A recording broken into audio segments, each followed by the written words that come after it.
Có nằm mơ Trình Thiên Khôn cũng không thể ngờ được rằng, tại một nơi vô cùng hiểm trở và gieo rắc kinh hoàng như Trụy Ma Cốc, bản thân ông lại được tận mắt chứng kiến một cảnh tượng chấn động đến nhường này. Làm thế nào một tu sĩ mới ở tu vi Nguyên Anh sơ kỳ như Hàn Lập lại có thể huy động hàng loạt đại thần thông kinh thiên, thậm chí đơn độc giao phong ngang ngửa với cổ ma sở hữu thực lực cận kề hóa thần kỳ? Điều gì đã diễn ra khiến một tu sĩ Nguyên Anh lão luyện như Trình Thiên Khôn phải sửng sốt đến mức hoàn toàn hoài nghi vào chính đôi mắt của mình? Ngay bây giờ hãy cùng kênh YouTube Review 5 phút Pro tìm hiểu nhé!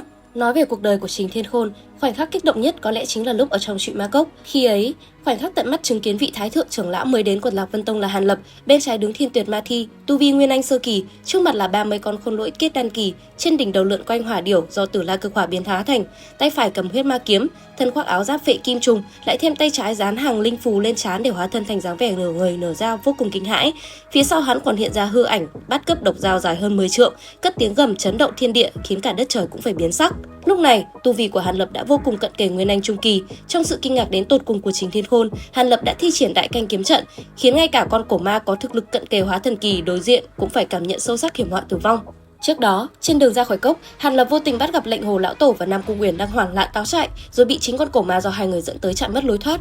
Trong cảnh thế bất đắc dĩ, Hàn Lập liên tiếp thi triển Tịch Thà Thần Lôi, huy động Phệ Kim Trùng, rồi lại điều động Thiên Tuyệt Ma Thi. Trước sự chấn động tột cùng của hai vị tu sĩ Nguyên Anh trung kỳ, hắn đã giao phong một trận ngang ngửa với cổ ma. Thấy Hàn Lập vô cùng khó nhằn, con cổ ma đang đoạt xá Nam Lũng Hầu rốt cuộc mới bắt đầu nghiêm túc. Nó lập tức vận chuyển ma công, hóa thân thành một quái vật hai đầu bốn tay. Nhìn thấy cảnh tượng này, Lệnh Hồ lão tổ cùng Nam Cung Uyển lập tức nhận ra thời cơ, bởi vì thân pháp vừa rồi của cổ ma quá mức thấu thần và nhanh nhẹn khiến họ không thể bắt kịp. Nay nhân lúc đối phương đang tập trung biến hình, cả hai cuối cùng cũng có thể tung ra đòn tuyệt sát chí mạng. Ngay lập tức, ngưng quang bảo kính của Nam Cung Uyển bắn ra một luồng linh quang kinh người về phía cổ ma. Đồng thời, Lệnh Hồ lão tổ cũng tế ra một chiếc vòng cổ bảo chứa đựng uy lực kinh thiên, giáng thẳng xuống đầu ma đầu. Thế nhưng, đúng lúc cổ bảo sắp kích trung, cổ ma lại đột ngột há to miệng thổ xuất một đoàn ma dịch màu đen tới thẳng lên chiếc vòng. Chỉ trong chớp mắt, chiếc vòng cổ bảo đã bị nhuộm đen kịt như mực, hoàn toàn thoát khỏi sự khống chế của Lệnh Hồ lão tổ và biến thành ma khí bị cổ ma thu gọn vào tay. Chưa dừng lại ở đó, ma đầu còn lấy từ trong túi trữ vật ra chiếc cự phong kỳ, cổ bảo của Lỗ Vệ Anh cùng thanh tiểu kiếm màu đen thu được trong di hài của cổ tu sĩ trước đây. Tất cả những cổ bảo vô giá của thượng cổ tu sĩ này đều đã bị ma khí xâm nhiễm toàn bộ, trở thành ma khí trong tay cổ ma. Sở hữu 3 món cổ bảo uy lực cực đại, lại thêm thực lực tăng vọt sau khi biến thân, cổ ma khiến nhóm 3 người Hàn Lập luôn trong tư thế sẵn sàng cho một cuộc quyết chiến sinh tử. Lúc này, Hàn Lập đã thầm hạ quyết tâm, một khi tung ra tuyệt chiêu sát thủ cuối cùng là đại canh kiếm trận, cho dù không thể kiềm chế được ma đầu thì cũng đủ để trì hoãn thời gian, sau đó lập tức rút lui đào tẩu. Bởi lẽ đối với hắn, bảo toàn sinh mệnh mới là điều quan trọng nhất, do con cổ ma này tuyệt đối không phải là tồn tại mà một tu sĩ Nguyên Anh sơ kỳ có thể đơn độc ứng phó. Tuy nhiên, ngay sau khi Hàn Lập vừa vung tay triệu hồi 36 thanh trúc phong vân kiếm để chuẩn bị giang ra đại canh kiếm trận, từ phía xa bỗng chuyển đến một tiếng gầm cuồng nộ. Âm thanh chấn động đó làm cho đám người kinh hãi đến biến sắc, bởi vì đó rõ ràng là tiếng gầm của một con cổ ma khác. Trong lòng mọi người bất giác dâng lên một niềm tuyệt vọng sâu sắc. Trái ngược với sự hoảng sợ của họ, con cổ ma ở đối diện sau khi nghe thấy tiếng gầm liền đột ngột biến sắc. Nó chẳng còn tâm trí đâu để bận tâm đến nhóm Hàn Lập, lập tức hóa thành một đạo hắc mang phi đao về hướng xa. Nhìn thấy cảnh tượng ấy, Lệnh Hồ lão tổ cùng Nam Cung Uyển mới chút bỏ được gánh nặng nghìn cân, cảm giác như vừa từ Điện Diêm Vương trở về. Cả hai quay sang mỉm cười nói với Hàn Lập, đa tạ Hàn đạo hữu đã ra tay ứng cứu, hai chúng ta suýt chút nữa đã vong mạng dưới tay ma đầu đó rồi. Mặc dù vô cùng vất vả mới thoát khỏi kiếp nạn của ma, Hàn Lập vốn dĩ muốn lập tức rời khỏi Trụy Ma Cốc, nhưng vì e ngại mang tiếng là kẻ ích kỷ, không màng đến sự an nguy của giới tu tiên Thiên Nam, hắn đành nhìn về phía Lệnh Hồ lão tổ và Nam Cung Uyển rồi ướm hỏi, hai người có dự tính gì rồi, liệu có muốn đi theo ta dò xét một chuyến hay không? Lời này vừa thốt ra đã khiến Lệnh Hồ lão tổ hoảng hốt xua tay, không nên, con cổ ma vừa rồi quá mức hung hãn, hai người chúng ta tuyệt đối không phải đối thủ, quyết không dám tới gần đó nữa đâu. Nghe vậy, Hàn Lập liền giả vờ lộ ra vẻ mặt vô cùng thất vọng, nếu đã như thế thì đành vậy. Vốn dĩ Hàn Mỗ cũng tính qua đó xem xét, nhưng hành động một mình e rằng rủi ro quá cao, mấy người chúng ta đành chia tay tại đây vậy. Thế nhưng, ngay khi phóng thần thức ra dò xét xung quanh, sắc mặt Hàn Lập đột nhiên biến đổi lớn. Hắn phát hiện Ngụy Vô Nhai đang hóa thành một đoàn độc vân, đại chiến bất phân thắng bại với một con cổ ma khác. Hơn nữa, chiến thần của họ đang di chuyển về hướng này. Đúng lúc định xoay người rời đi, Hàn Lập lại vô tình nhìn thấy Trình Thiên Khôn đang bay thẳng về hướng Ngụy Vô Nhai. Thì ra ông ta nhầm tưởng rằng nơi ấy có cổ bảo xuất thế và các vị tu sĩ đang tranh giành, nên mới muốn tiến tới tìm kiếm cơ duyên. Lúc này, Hàn Lập hiểu rõ rằng nếu bản thân không ra tay viện trợ, với thực lực của Trình sư huynh thì khả năng thân tử đạo tiêu là điều khó tránh khỏi. Đang định bỏ đi, Hàn Lập đành bất lực thở dài lắc đầu, rồi cất lời với Lệnh Hồ lão tổ và Nam Cung Uyển. Xem ra chúng ta không thể rời đi được nữa rồi, ở khoảng cách gần như vậy, thần thức của Ngụy Vô Nhai chắc chắn đã phát hiện ra chúng ta. Nếu lúc này chúng ta lại khoanh tay đứng nhìn, kiến quy bất cứu, e rằng sau này sẽ phải hứng chịu thịnh nộ từ Cửu Quốc Minh. Hơn nữa, nếu ngay cả vị tu sĩ Nguyên Anh hậu kỳ như Ngụy đạo hữu mà cũng vong thân, thì liệu chúng ta có thể bảo toàn tính mạng đào thoát được hay không, vẫn là điều vô cùng khó nói. Nghe những lời phân tích ấy, Lệnh Hồ lão tổ chỉ biết nở nụ cười cay đắng. Bản thân ông tuổi tác đã cao, chỉ mong có thể ăn hưởng thêm vài năm thọ nguyên mà cũng khó khăn đến vậy. Sau khi quay sang nhìn Nam Cung Uyển một cái, ông đành gật đầu đồng ý. Cho dù trong lòng muôn phần bất nguyện, họ cũng chẳng dám đắc tội với minh chủ Cửu Quốc Minh, bởi lẽ sự hưng vong của Hoàng Phong Cốc và Yểm Nguyệt Tông đều phụ thuộc vào thái độ của vị đại nang này. Cùng đi với Trình Thiên Khôn lúc này còn có một lão giả lạ mặt, vốn là một trong những đạo hữu đồng hành tiến cốc với ông, còn một người khác thì đã biệt tích không dấu vết, e rằng đã gặp phải kiếp nạn tử vong. Cách đó không xa, Thiên Tinh chân nhân cũng đang vội vã lao tới, theo sau là hai con khôi lỗi Nguyên Anh. Tuy nhiên, chúng đã chẳng chỉ vết thương, thậm chí một con còn bị đứt mất một cánh tay, chứng tỏ ông cũng vừa trải qua đại tai biến trong Trụy Ma Cốc. Nhận thấy có thêm nhiều người tìm đến, Ngụy Vô Nhai liền cảm thấy áp lực vơi đi phần nào. Ông lập tức truyền âm cho toàn thể đại chúng: các vị đạo hữu, mau tới trợ giúp ta một tay. Con cổ ma này do Vương môn chủ Quỷ Linh môn vô tình giải phong, hiện tại ma khí của nó chưa thể phục hồi, chính là thời cơ thuận lợi nhất để chảm sát tiêu diệt. Cả Vương môn chủ lẫn Vương Thiên Cổ đều đã tử vong trong trận bạo phát kẽ nứt không gian vừa rồi, bản thân ta cũng nhờ may mắn mới có thể bảo toàn tính mạng.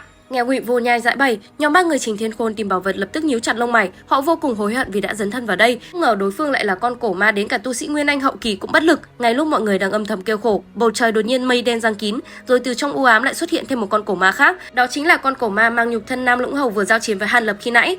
Thông qua cuộc đối thoại giữa hai ma đầu, mọi người mới biết rằng con cổ ma đoạt xá Nam Lũng Hầu chính là bản thể, còn kẻ đang đại chiến với Ngụy Vô Nhai thực chất chỉ là phân hồn. Năm xưa khi bị thượng cổ tu sĩ trấn phong, trong lúc nguy cấp, cổ ma đã phân tách một đạo thần thức ẩn nấp trong Trụy Ma Cốc. Về sau, đạo phân hồn này nhập vào thân thể Thương Khôn chân nhân, tạo dựng nên di tích Thương Khôn, di hài của tu sĩ cùng linh dược viên, hình thành nên một âm mưu thâm độc kéo dài vạn năm. Thế nhưng không ai ngờ rằng trải qua vạn năm dài đằng đẵng, phân hồn kia lại nảy sinh dị tâm, tiên hạ thủ vi cường, chiếm đoạt nhục thân của ma đầu. Chính vì vậy, hai con ma vừa giáp mặt đã suýt nữa lao vào tàn sát lẫn nhau. Tuy nhiên, cổ ma vốn xảo quyệt, quyết không để nhân tộc Tọa Sơn quan hộ đấu hưởng lợi. Bọn chúng nhanh chóng thỏa thuận sẽ cùng hợp lực tiêu diệt đám tu sĩ trước mắt, rồi sau đó mới tiến hành một trận sinh tử đối quyết công bằng để chọn ra cổ ma huyết diễm duy nhất. Thế là cục diện được phân chia rõ ràng, Ngụy Vô Nhai, Lệnh Hồ lão tổ và Nam Cung Uyển vây hãm cổ ma phân hồn, trong khi Hàn Lập, Trình Thiên Khôn, Thiên Tinh chân nhân cùng Bạch Vị Phát lão giả hợp lực nghênh chiến cổ ma bản thể trong thân xác Nam Lũng Hầu, nhằm phòng bị đòn tập kích bất ngờ từ ma đầu. Ba người Trình Thiên Khôn cùng hai con khôi lỗi của Thiên Tinh chân nhân đã tạo thành trận hình hoa mai lưng dựa lưng. Bọn họ liên tiếp phóng ra 5-6 lớp phòng hộ bao bọc nghiêm ngặt xung quanh. Chứng kiến màn phòng thủ kiên cố đó, Hàn Lập nhẹ nhõm thở phào, lão Trình có thể sinh tồn ở nội cốc lâu đến vậy quả thực có chút bản lĩnh. Trước mắt, chỉ cần nhóm của ông kiềm chân được con cổ ma này thì Trình sư huynh hoàn toàn có cơ hội bình an đào thoát khỏi Trụy Ma Cốc.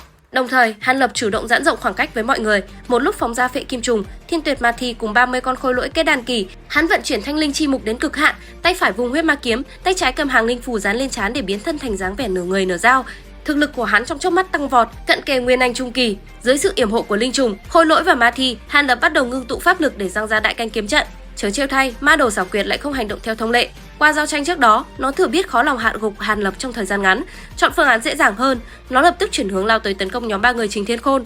Chỉ trong một hơi thở, hai con khối lỗi Nguyên Anh của Thiên Tinh chân nhân đã bị đánh nát thành sắt vụn, nhiều lớp màn hộ thân cũng vỡ tan tành, nhục thân của vị Bạch Phát lão giả lập tức bị tàn phá, Nguyên Anh của ông cũng bị cổ ma nuốt chửng. Rất nhanh sau đó, mục tiêu tiếp theo là Trình Thiên Khôn. Cổ ma thuấn di, dịch chuyển tức thời đến ngay trước mặt ông, đâm thẳng một ngọn ma màu đen vô cùng uy lực. Nhận thấy không còn đường lui, Trình Thiên Khôn chuẩn bị cưỡng ép cho Nguyên Anh xuất khiếu để tẩu thoát. Vào thời khắc ngàn cân treo sợi tóc, Hàn Lập dương phong lôi xí, vùng huyết ma kiếm kịp thời đỡ lấy đòn hiểm. Tuy nhiên, Thiên Tinh chân nhân bên cạnh lại chẳng có được may mắn ấy. Hàn Lập dù thần thông đến đâu cũng không thể che chắn trọn vẹn cho cả hai. Mất đi sự bảo vệ của khôi lỗi Nguyên Anh, Thiên Tinh chân nhân bị cổ ma đâm xuyên qua ngực, khiến ngay cả Nguyên Anh cũng không kịp đào thoát. Chứng kiến thảm cảnh ngay trước mắt, Trình Thiên Khôn kinh hãi đến há hốc miệng. Vừa rồi nếu không có Hàn sư đệ ra tay, e rằng bản thân đã bỏ mạng tại đây rồi. Ma đầu này chẳng tốn chút sức lực nào đã chảm sát hai vị tu sĩ Nguyên Anh bên cạnh cùng hai con khôi lỗi Nguyên Anh.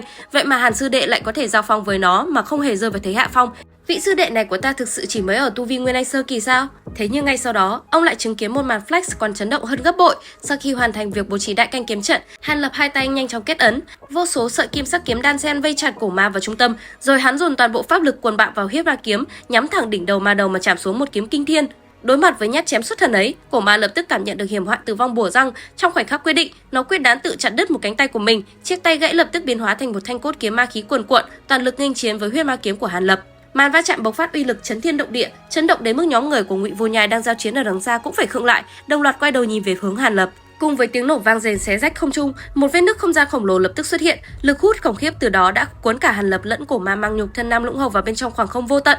Cũng chính từ khoảnh khắc Hàn Lập bị cuốn vào khe nứt không gian và bật âm vô tín suốt 27 năm, Lạc Vân Tông đã rơi vào thời kỳ đen tối nhất lịch sử từ trước đến nay. Liệu rằng diễn biến tiếp theo sẽ còn hấp dẫn như thế nào? Theo dõi kênh YouTube Review 5 phút Pro để biết thêm chi tiết các bạn nhé. Bây giờ thì xin chào và hẹn gặp lại.